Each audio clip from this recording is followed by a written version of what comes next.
Good day to everyone. So in the last video, in the last section of the videos, we have discussed about the differential equations and how to solve these differential equations using the numerical methods.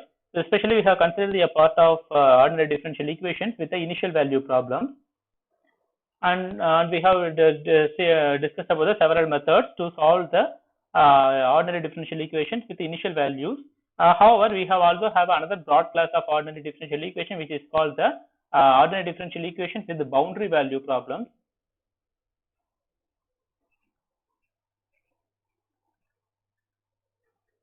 So boundary value problems of ordinary differential equations, and we are going to see how this how this boundary value problems of ordinary differential equations will look like, and the physical significance of this boundary value problems, and how to solve this boundary value problems using the numerical methods.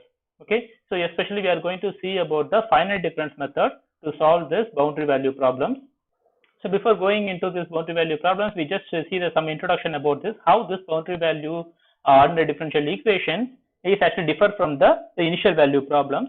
So suppose if you taking any equation, that means the dy1 by dt, which is equal to f1 of t comma y1 comma y2, and similarly dy2 by dt, which is equal to the function of t y1 comma y2. Suppose this is the differential equation you have taken at the initial values for the t equal to 0 is given as y1, which is equal to y2. Sorry, the values of y1 can be written as y of 1 comma 0, and the value of y2 is given as y of 2 comma 0. So this values of y1 and y2 is given for t equal to 0, and based on this value you can predict the next immediate values. So that suppose if you plot the values of y1 and y2 as a function of t, so t equal to 0, you have these values of y1 and y2. For example, suppose this is the y of 1 comma 0 and this is the y of 2 comma 0. So based on this values, you can find out the solution at every time step t equal to t plus h, and t plus 2h, t plus 3h, and so on, so that these values will be actually evolve with respect to the time. Okay, so this value will be so based suppose if you know the initial values of this equation, then you can predict the next immediate values. Okay, so without this initial values or the initial conditions, you cannot able to solve this problem. So that is actually basically called as the ordinary differential equations with initial values or initial value problems.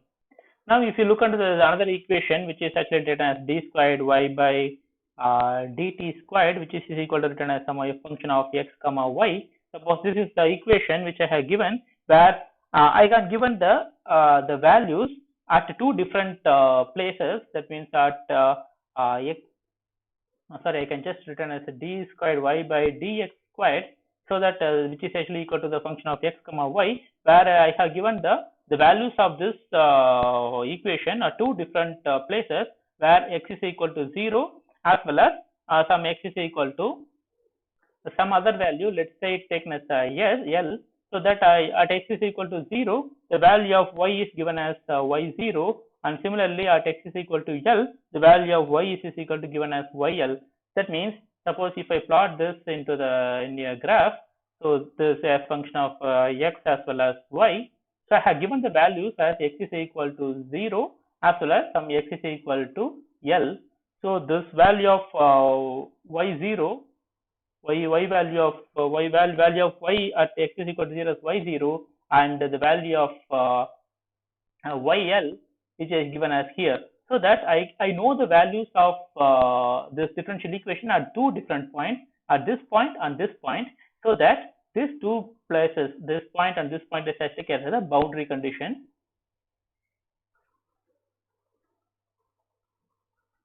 And in between these values, I don't know how this the equation actually is evolved. So that I only know the values between these two at these two boundaries. I have to find out the values in between these two boundaries. So this type of problems are actually known as the boundary value problems. So a variety of significant engineering applications is falling with this in this class. So we are going to discuss one approach. There is a numerical approach to solve this boundary value problem, which is known as the finite difference method or finite difference approach. Okay, so the best example for this boundary value problem is the heat conduction equation. Suppose if you consider the thin rod which is having the length of 0 to L. So this may be a rod which we have considered, and this is the two ends are actually in different temperatures, which is actually taken as T1 and T2. So so at x is equal to 0, the length is 0, length x is equal to 0, we have a temperature at T1. At x is equal to L, we have the another temperature T2. That means therefore if there is a temperature difference between the T1 and T2, then the temperature will be conducted from one point to another point. So that suppose this is a non-isolated bar, non-isolated uniform rod, then the heat will be actually transferred to the environment also. Suppose if you consider the TA is the loss of temperature once if you are moving from T1 to T2, T1 to T2, then each and every point of a rod having the different temperatures. But we know the temperature between this point in the point of x is equal to 0 as well as x is equal to L, but we don't know what is the temperature at the different points of this rod.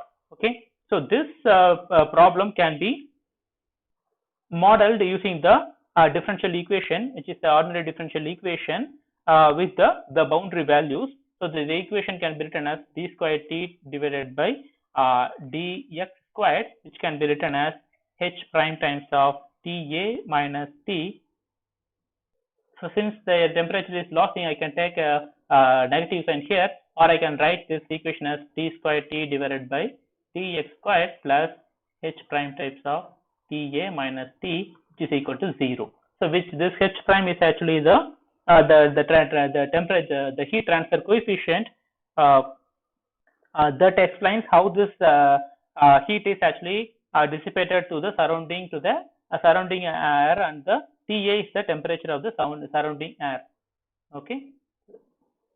So in order to solve this equation, we need the solution. You have to find out the solution of this equation. We must have the appropriate boundary condition. So if you consider the simple case in which the temperature of the two ends of the rods will be given, may be fixed. For example, at T at x is equal to 0, which is given as T1, and the temperature at the point x is equal to L, which is given as T2. So these are all the two boundary values given to this equation, so that using this boundary conditions you can solve this equation using any analytical methods. And if you find the solution of this equation using any analytical methods using the calculus, and suppose if you having the parameter values of the length of the rod is taken as 10 meters, and the value of Ta, which is taken as 20, and T1 is given as 40, and T2 is actually given as 200. Maybe everything is a dimensionless numbers, and the h prime which is equal to 0.01, then I can write the exact solution, the solution of this equation as T is equal to 73.4523 e to the power 0.1 times of x minus 53.4523 into e to the power minus 0.1 times of x plus 20. So this is the exact solution of this corresponding equation. So you can check it just solving this equation numerically, and you can find out this solution using this values. However, if in some cases if the given boundary value is much complicated to solve it using the analytical method, or it takes a very large time to compute the solutions of this equation, then you can go for the numerical approximation. So to solve this boundary value problems, you have two famous methods. One is the shooting method. Another one is the finite difference method. To solve the finite difference method to solve the boundary value problem. So in this syllabus you have the finite difference method. So we are going to see elaborately how this finite difference method is used to solve the boundary value problem. So before going into this finite difference method, let us consider the general form of the ordinary differential equation with boundary value problems. So let us take a0 of x of y double prime. That means it's d squared y by dx squared.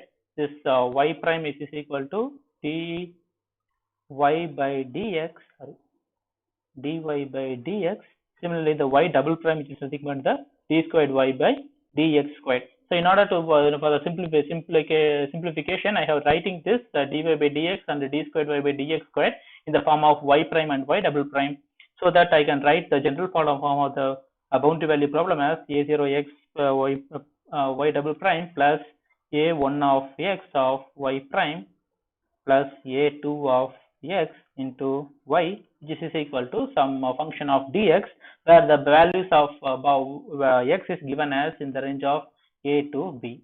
Okay, so this is the general form of this boundary value problem, or I can write this in terms of just taking in this another form, y double prime plus p of x of y prime plus q of x of y, which is equal to some r of x, and the value of x is equal to belongs to the values of a to b. Okay, so this is the boundary value, the equation with the boundary values given, and if you want to assume the solution of this equation, and this solution will be unique for every differential equation, so that this the values of a0 of x, a1 of x and a2 of x, as well as the coefficient of px and qx is actually a continuous function for all the values of in the range of x is equal to in between the values of a and b. So in order to solve this equation, either this equation or this equation, we need a boundary condition, and so that means the two conditions required to solve this equation. So to give the values for this a and b, there are different ways to prescribe these values. The first one is the boundary conditions with the first kind.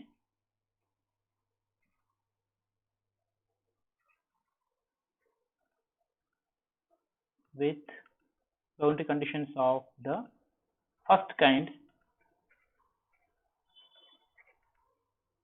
that means the dependent variable of y of x is actually prescribed at the range at the two ends of the points at x is equal to a and x is equal to b, so that I can write the solution, the boundary conditions for y of a, which is equal to some capital A, and y of b, which is equal to capital B. Okay, so this is the first kind of boundary condition. The other kind of boundary condition is the second kind, the boundary conditions of the second kind,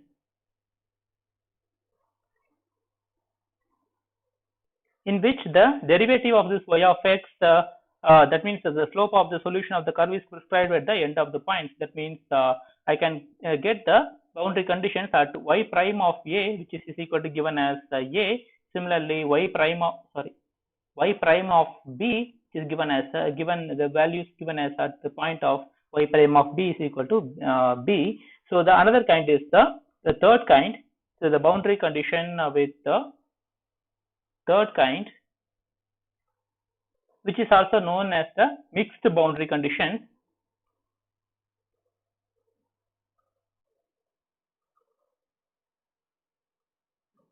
So mixed boundary conditions, in which we are actually giving the boundaries as some points y of 0 of a of 0 of y of a minus a1 of y prime of a, which is given as the capital A. Similarly, b0 of y of b plus b1 of y prime of b, which is given as b. As we can see that both the first kind and the second kind is actually mixed in this third kind, which is that is why it has a mixed boundary conditions, where this a0, a1, b0, b1 and ab are the constants.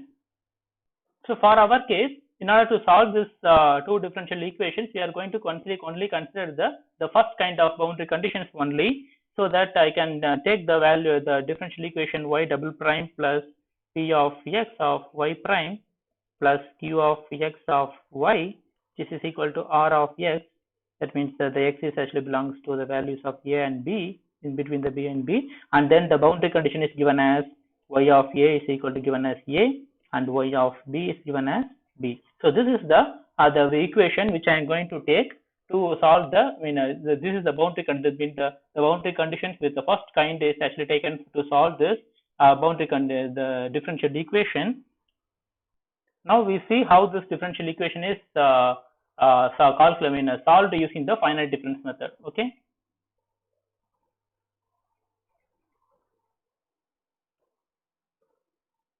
So in this finite difference method, what I am going to do is we are going to subdivide the intervals of between the a and b into n equal number of subintervals. Suppose if you take the a long range of boundary which is having the values of x is equal to, that means a equal to x0 and b equal to some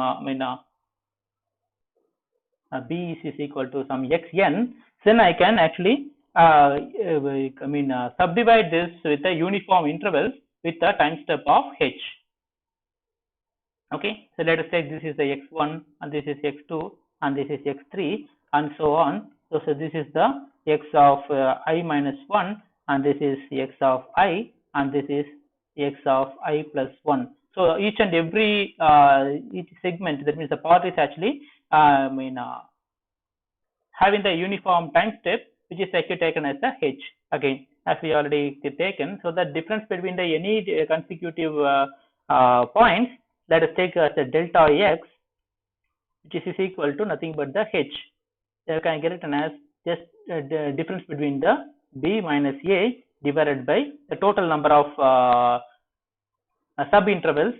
Let's take it as a n, so that I can write this. I can easily calculate the h value just subtracting the b minus a divided by n, or I can find out the value of b, that means the final value, which is equal to a plus n times of h. That means for n equal to 0, we have the value of b is equal to a, and then if you are moving from time step of n is equal to 1 to n, then you can actually adding this time step of h to this a, so that you can reach the b after the nth time step. So I can denote I can notate the any numerical solution of any point of xi and yi, and the exact solution is suppose if it just xi and yi, which is actually representing the numerical solution. And if I want to denote the exact solution, I can use the notation as y of x of I for the exact solution. So in this problem, suppose if you want to find out suppose if you have any analytical method, then you can find out the continuous solution of this range from x is equal to a equal to x0 to b equal to xn. However, suppose if you are using the numerical approximation, then you can just converting this continuous solution into discrete solution at each and every point of uniform time steps. Suppose if you want to find out the approximation of this y prime of x at different points of x is equal to xi, then we have three different approximations. The first one is the forward difference approximation.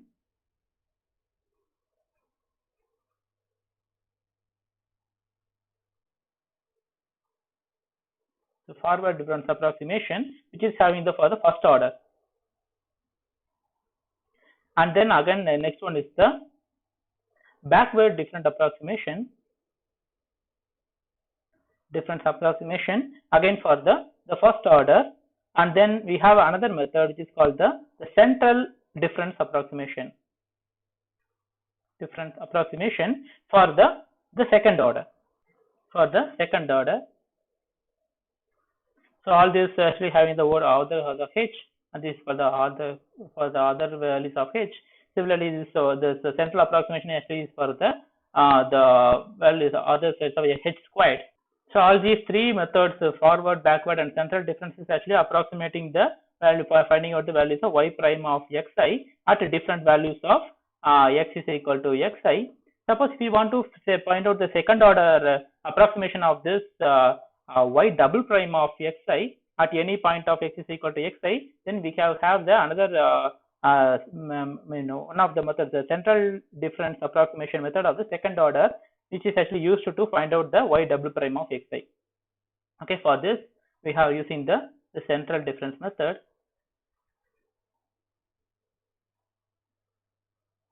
with the second order. That means the order of h squared. So this is used to find out the y double prime of xi, and y prime of xi. That is the first order is actually used for the three different methods. First, forward, backward, as well as the central approximation, difference approximation.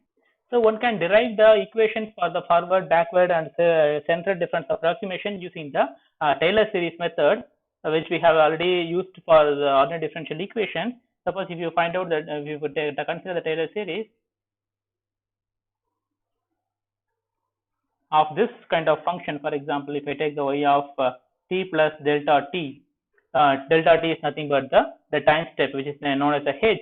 So I can just express this form of function as in the Taylor series of y of t plus y prime of t into h plus y double prime of t into h squared divided by 2 plus y triple prime of t plus into h cube divided by 3 factorial plus and so on. So you can expand this form into the Taylor series expansion, where this delta t is nothing but the time step between the t2 minus the difference between the two different consecutive time steps, which is we already mentioned as h. So that I can write this equation. Suppose if you mentioning this delta t is as h, then I can write this equation as y of t plus h, which is equal to y of t plus y prime of t into h, and I am going to consider only the first two terms, and then the other terms can be neglected as a error, so that I can write it as y of t plus h is equal to y of t plus h into y prime of t plus other order of h squared. I can take it as a error. Okay, so now I can write this equation as, or I can rearrange this equation as to finding out the y prime of t, which is nothing but the y of t plus h minus y of t divided by the time step h. Okay, so this is the expression which is actually used to find out the y prime of t, which is naturally called the forward difference method.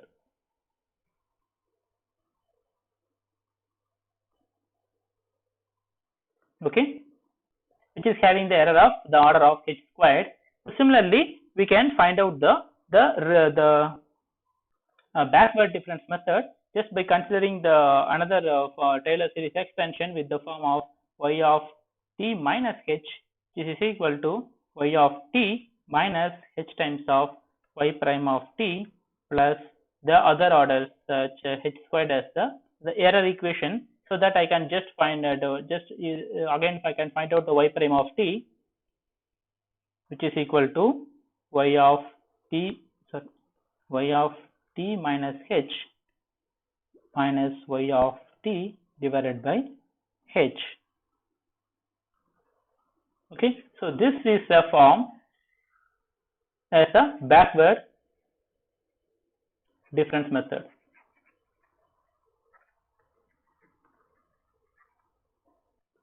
Which is having the minus sign of this here in this equation. Suppose you want to neglecting this negative sign, then you can just rearranging this equation as y of t minus y of t minus h.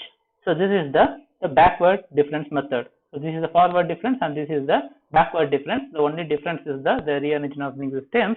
And then we have the another method which is has a central difference approximation. So this central difference approximation is much accurate than the first two orders, the first two difference methods, that is the forward difference as well as the backward difference method, because it is having the error is actually in the order of h cube, so that you can add the second derivative also into this equation, so that I can write the equation of y of t plus h. It means I can be expanding this equation in the form of Taylor series, you can write y of t plus h into y prime of t plus h squared divided by 2 y double prime of t plus h cube divided by 6, actually the 3 factorial into y double triple prime of t plus and so on. Similarly, I can write this the y of t minus h, which is equal to again y of t minus h into y prime of t plus h squared divided by 2 y double prime of t minus h cube by 3 factorial y triple prime of t plus the higher order terms. So what I can do is I can just subtracting to these two equations so that I can get y of t plus h minus y of t minus h, which will be equal to, so these terms, all the similar sign terms will be get cancelled, so the remaining terms will be equal to my 2 times of h y prime of t minus h cube divided by 6 into y triple prime of t, and I am going to neglect the higher order terms so that I can rearrange this equation in terms of finding out this y prime of t, so that I can just taking this as the error, so that I can take this as the order of h cube. So I can just rearrange in this equation as suppose y prime of t, which is equal to y of t plus h minus y of t minus h divided by 2 times of h. Okay, so this is actually the central difference approximation method, which is having the error of on the order of h cube. So once if you are comparing this with the other two equations, other two methods, forward as well as the backward difference method, the central difference method is much accurate than the first two different methods. So all these three methods actually used to find out the first derivative of the corresponding equation. Now we can actually approximate the second order derivative. So the approximation of the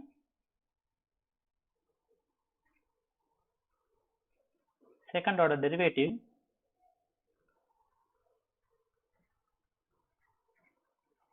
So what I am going to consider is, again I am going to consider the same Taylor expansion of this y of t plus h under y of t minus h.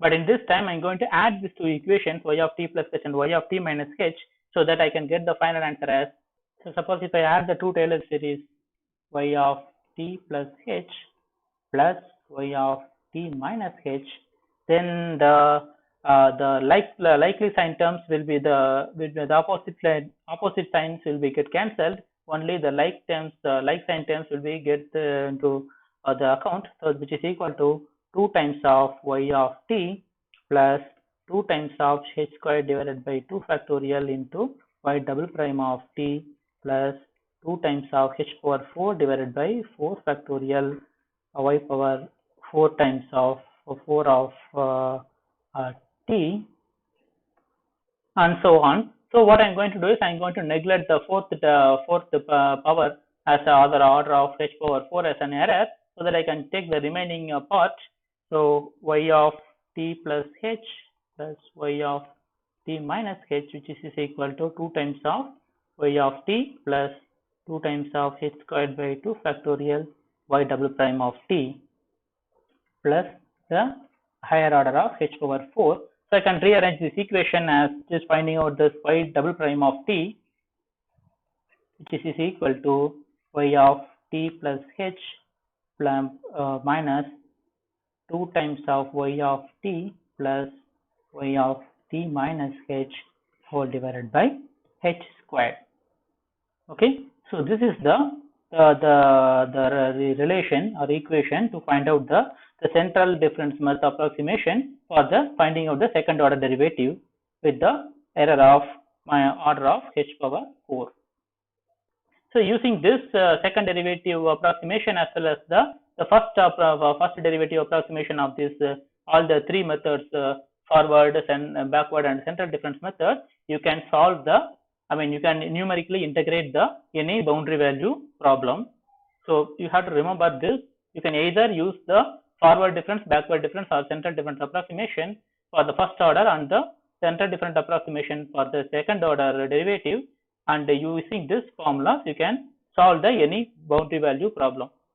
So I am going to discuss one example problem to solve the boundary value problem using this three approximations. So the problem is, so this is the example given. So we have to solve this boundary value problem x y double prime plus y equal to 0.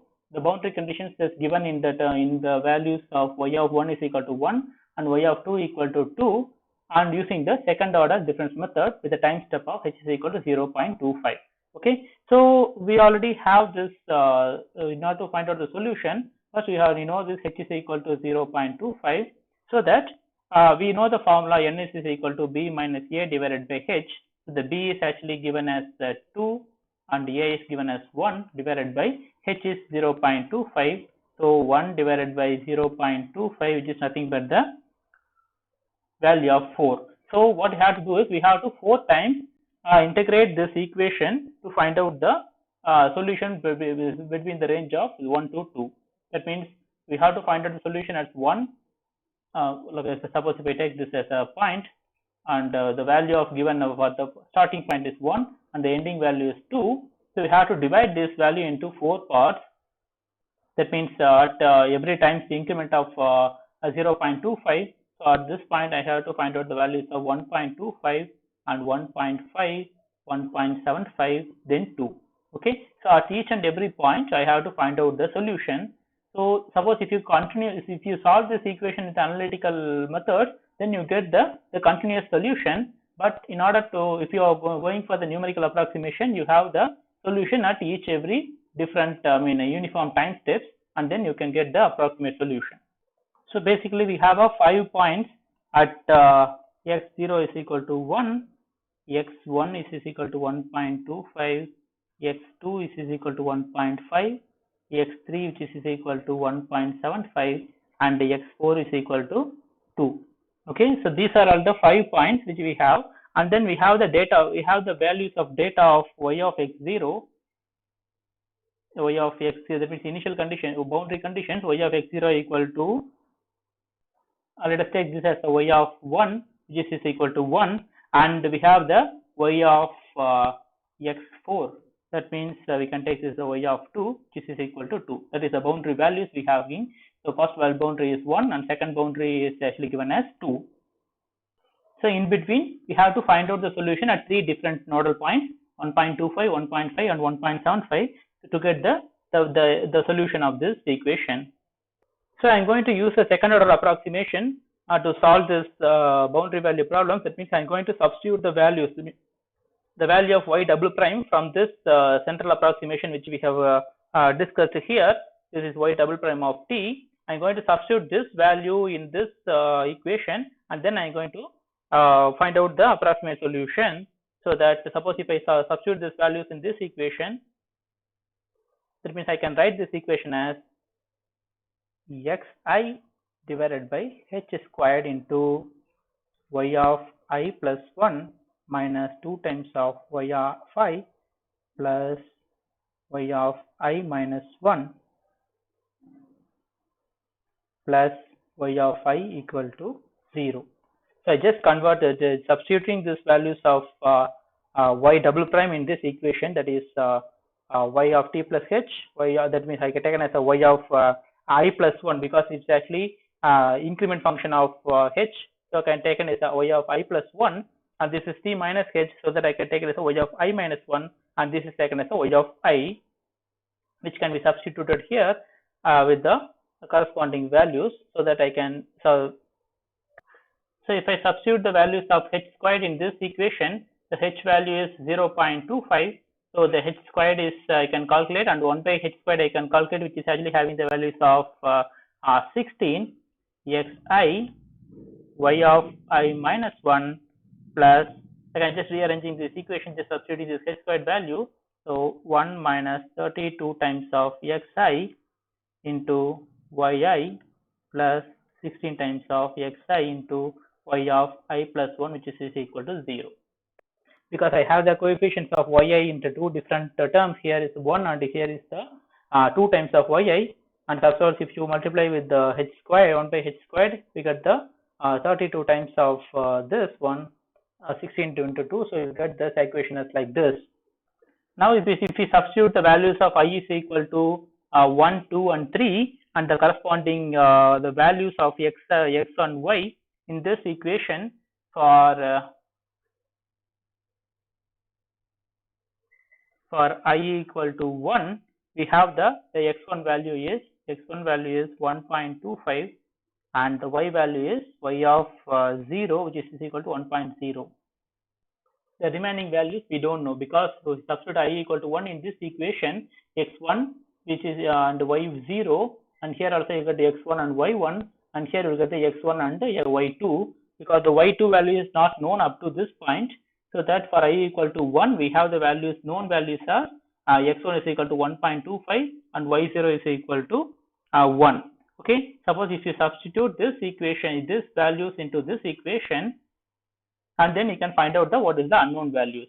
Okay, so if you substitute these equations, so I can write this equation first, 16 times of x1 y0 plus 1 minus 32 times of x1 y1 plus 16 times of x1 into y2, which is equal to 0. Suppose if you substituting the values of I equal to 1, and then we know the values of x1 and y0, and you can substitute this equation, we can get the values are 20 times of y0 minus 39 times of y1 plus 20 times of y2, which is equal to 0.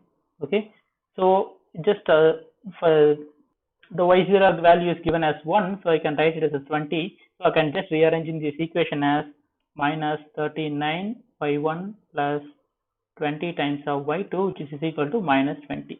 So this is my first equation. Similarly, I can go for I equal to 2, the values of given as x2, which is given as 1.5, but we don't know what is the values of y. That is what we have to calculate. So we have to again, I just substituting the values of I is equal to 2 into this equation, then I can just simplify this equation as the final value of the simplified equation as 24 times of y1 minus 47 times of y2 plus 24 times of y3, which is equal to 0. So that is my second equation. Similarly, for I equal to 3, we have the x3 is equal to 1.75 and y4, which is equal to 2.0. Suppose if you substitute y equal to 3, you will get the I equal to 3 in this equation, you will get the y4 here. So y4 value is already known because it is given as a boundary value. So y4 is equal to 2.0. So these are all the two values which we know. So that I can substitute this equation with I equal to 3 into this equation, and the final equation will be 28 times of y2 minus 55 times of y3 plus 28 times of y4, which is equal to 0. Okay, again we know that this y4 value is already given as 2, so that I can substitute the values of y4 here, so that I can get this actually 56, and then I can rearrange this equation as 28 times of y2 minus 55 times of y3, which is equal to minus 56. So this is the third equation. Now I have the system of three algebraic equations, 1, 2 and 3. I can just separately write this as the system of equations. I can write it as in the matrix form. So y1 and y2, y3 as in terms of y1 and y2, y3. So y1, y2, y3, and which is equal to some constant values we have in this right hand side. So I can write it the coefficients of the y1, y2, y3 of these three equations as minus 39, and y2 is 20, y3 is 0. Similarly, the y1 value coefficient of the second equation is 24, y2 is minus 47, y3 is 24. And similarly, the third equation y1 value is 0, y2 is actually 28, y3 is minus 55 of the coefficient, and in the right hand side I can write as a minus 20, 0, minus 56. So this is the the matrix form which we have, either you can solve this algebraic equations, just find out the unknown values of y1, y2, as well as the the unknown values of y1, y2, y3.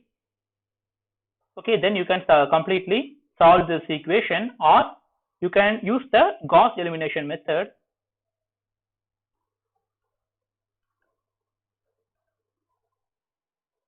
And this Gauss elimination method you have already studied in your matrix in your mathematical physics class.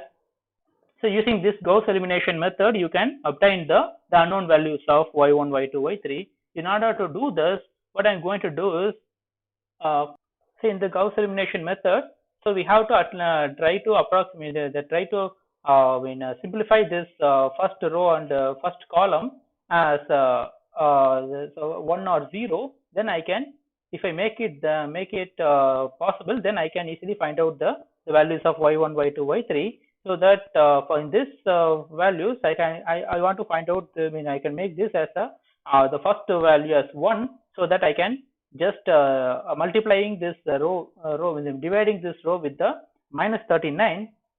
If I do that, then the first value of this matrix will be 1.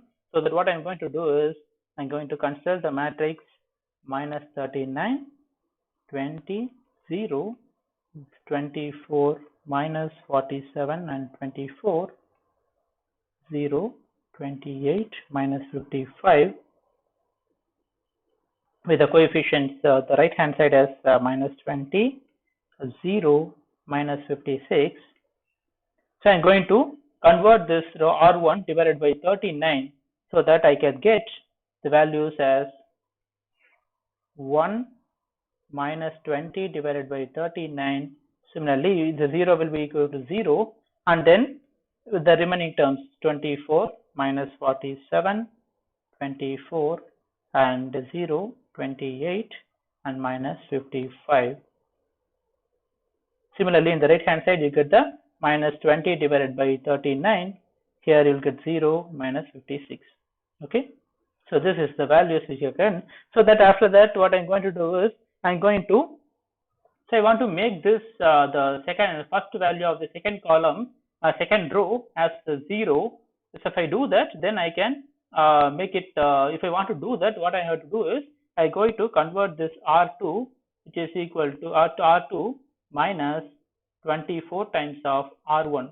Suppose if I do that in this for this method, for this matrix, I can get the first 1 minus 20 divided by 39 and 0, and this R2 will be equal to 0, because R2 minus 24 times of R1, so that I will get the 0, and then this value minus 47 and multiplied by the 24 divided by R1, will get minus 1353 divided by 39, and this value will be equal to 24, and similarly 0, 28, and so I can write this simplification as minus 1353 divided by 39, and this is 28, and this is minus 55, and similarly this is, so this is I can take as minus 20 divided by 39, and similarly this point I should take as minus 480 divided by 39 and minus 56. Okay. So now what I'm going to do is, so now I want to make the second value of the second row as 1, so that I can, assuming that R2 divided by minus 1353 divided by 39. Suppose if I do this into the entire R2 row, I can get 1 minus 20 divided by 39, 0, here 0, and this will be 1, and then you will get the values of minus 936 divided by 1353. This is 0, and this is 28, and this is minus 55. Okay, and the right hand side, minus 20 divided by 39. Sorry, all the values is actually plus 20, not a minus 20. So 20 divided by 39 and 480 divided by 1353, and the next time 156.